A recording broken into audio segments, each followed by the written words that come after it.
তাহলে কি অনাস্থা?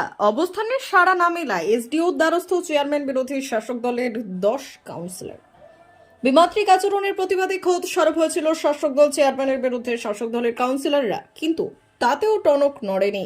ভালো আচরণ পাওয়া যায়নি চেয়ারম্যান সৌমেন খানের পক্ষ থেকে। তাই এবার মহকুমা শাসকের সঙ্গে এক প্রস্থ দেখা করলেন ক্ষুব্ধ 10 তৃণমূল কাউন্সিলর। আমরা 10 জন বিমাতৃ সুলভ আচরণের বিরুদ্ধে আমরা অবস্থানে বসেছিলাম, আপনারা জানেন।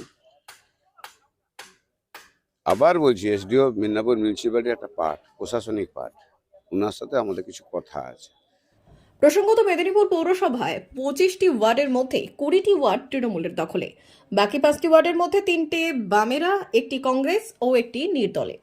এই 20টি ওয়ার্ডের মধ্যে বর্তমান পরিস্থিতি অনুযায়ী 10টি তৃণমূল কাউন্সিলর তৃণমূলের এক পক্ষ জন্মালিয়া এবং সৌমেন খানের পক্ষ নিয়েছে। আরেকটি গ্রুপে জেলা সভাপতি সুজয় হাজরার নেতৃত্বে 10 কাউন্সিলর আলাদা পক্ষ নিয়েছে। আর এই মেদিনীপুর পৌরসভার চেয়ারম্যান সৌমেন খানের বিরুদ্ধেই এক ও একাধিক অভিযোগ নিয়ে অবস্থানে বসেছিলেন তৃণমূলের 10 কাউন্সিলর।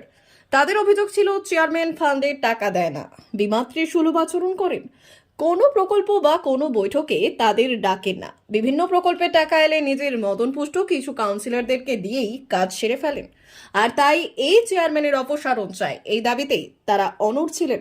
মেদিনীপুর পৌরসভার এই অবস্থান নিয়ে অবশেষে গতকাল সুব্রত বক্সী কলকাতায় ডেকে পাঠিয়েছিলেন জেলা সভাপতির গ্রুপ থেকে জেলা সভাপতি এবং শহর সভাপতি তথা কাউন্সিলর বিশ্বনাথ পাণ্ডবকে। কিন্তু কালকের ডাকে যায়নি তৃণমূল কংগ্রেসের শহর সভাপতি তথা কাউন্সিলর বিশ্বনাথ পাণ্ডব। এদিকে এই দিন তারা মেদিনীপুর সদর মহকুমা শাসকের কাছে উপস্থিত হন 10 জনকে নিয়ে। তাদের বিভিন্ন অভাব অভিযোগ নিয়ে, যদিও সাংবাদিকদের কাছে তারা স্পষ্ট করেননি কি নিয়ে এসেছিলেন, অভিযোগই বা কি।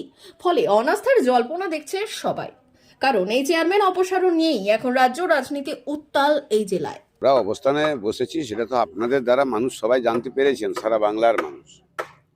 তো আপনাদেরকে ধন্যবাদ জানাবো যে মানুষ অবগত হতে পেরেছেন আপনাদের মাধ্যমে। আজকে কথা বলি, আবার বলছি, আজকে কথা বলি, এটাও তো একটা মিউনিসিপ্যালিটির পার্ট। উনি এসডিওর সাথে কথা বলে ওনার সাথে কি ধরনের কথা হলো সেটা আপনাদের কাছে অবশ্যই জানাবো। আপনারা কি অভিযোগ জানাবেন, মানে কি বিষয়ে কথা বলবেন? পৌরসভা সংক্রান্ত। D news, Medinipur.